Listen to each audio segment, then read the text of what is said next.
ऐसा होता है माँ का दिल। हेलो माँ, मैं रवि बोल रहा हूँ। कैसी हो माँ? मैं ठीक हूँ बेटे। ये बताओ तुम और बहू दोनों कैसे हो? हम दोनों ठीक हैं माँ। आपकी बहुत याद आती है। अच्छा सुनो माँ, मैं अगले महीने इंडिया आ रहा हूँ, मैं तुम्हें लेने। क्या? हाँ माँ, अब हम साथ साथ ही रहेंगे। रितु कह रही थी कि माँ जी को अमेरिका ले आओ, वहाँ के लिए बहुत परेशान हो रही होगी। हेलो, सुन रही हो माँ? हाँ बेटे।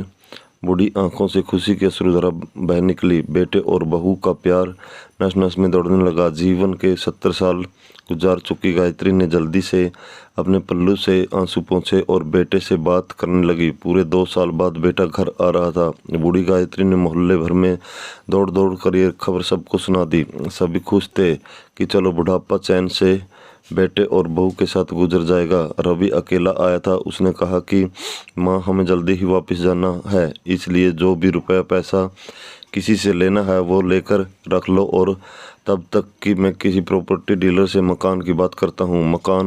माँ ने पूछा। हाँ माँ, अब ये मकान बेचना पड़ेगा, वरना कौन इसकी देखभाल करेगा? हम सब तो अब अमेरिका में ही रहेंगे।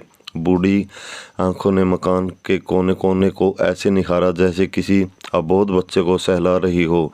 आनन फानन और औने पौने दाम में रवि ने मकान बेच दिया। गायत्री देवी ने वो जरूरी सामान समेटा जिससे उनको बहुत ज़्यादा लगाव था। रवि टैक्सी मंगवा चुका था। एयरपोर्ट पहुंचकर रवि ने कहा, माँ तुम यहाँ बैठो, मैं अंदर जाकर सामान की जांच और बोर्डिंग और वीज़ा का काम निपटा लेता हूँ। ठीक है बेटे। गायत्री देवी वहीं पास की बेंच पर बैठ गई। काफ़ी समय बीत चुका था। बाहर बैठी गायत्री देवी बार बार उस दरवाजे की तरफ देख रही थी जिसमें रवि गया था, लेकिन अभी तक बाहर नहीं आया। शायद अंदर बहुत भीड़ होगी सोचकर बूढ़ी आंखें फिर से टकटकी लगाए देखने लगती। अंधेरा हो चुका था।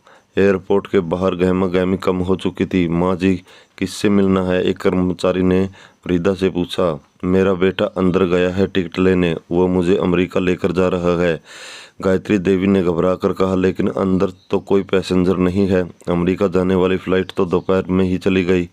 क्या नाम था आपके बेटे का? कर्मचारी ने सवाल किया। रवि। गायत्री के चेहरे पे चिंता की लकीरें उभर आई। कर्मचारी अंदर गया और कुछ देर बाद बाहर आकर बोला, माँ जी, आपका बेटा रवि तो अमेरिका जाने वाली फ्लाइट से कब का जा चुका है।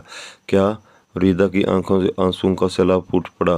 बूढ़ी माँ का रोम रोम कांप उठा। किस तरह वापस घर पहुंची जो अब बिक चुका था। रात में घर के बाहर चबूतरे पर ही सो गई।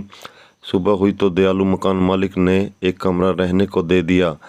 पति की पेंशन से घर का किराया और खाने का काम चलने लगा। समय गुजरने लगा। एक दिन मकान मालिक ने वृद्धा से पूछा, माँ जी, क्यों नहीं आप अपने किसी रिश्तेदार के यहाँ चली जाएं?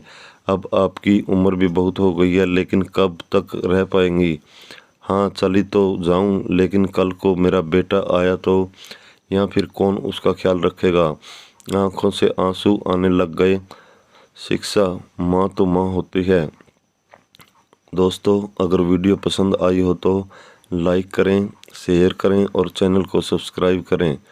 धन्यवाद।